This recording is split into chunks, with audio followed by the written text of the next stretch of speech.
हतार पड़ी मार मरले बा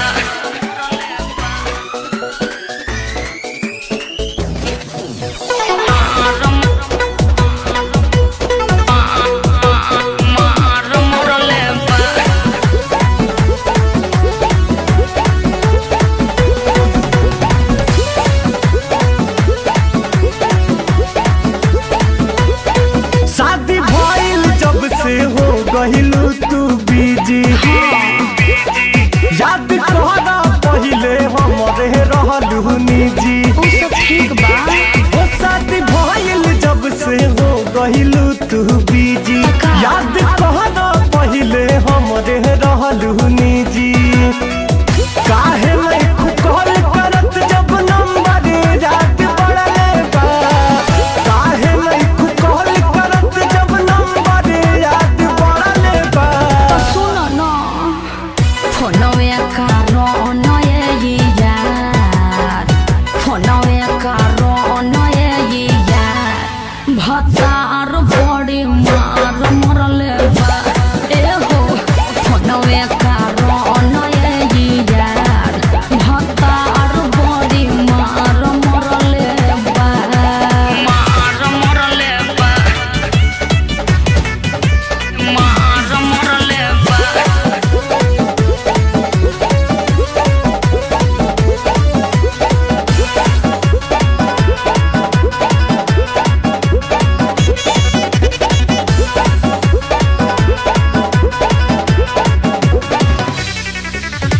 पहिले जे बात हमर मन ले तू रही तू ससुरा में पियावा के मार नाही सही तू तो का करती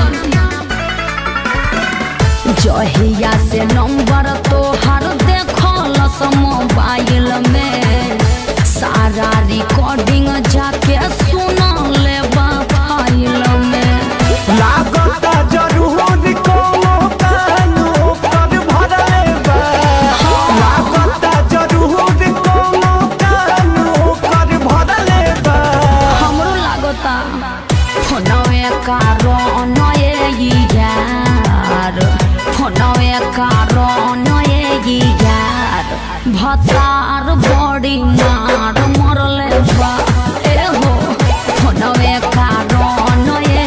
यार भतार बड़ी मार मरले बा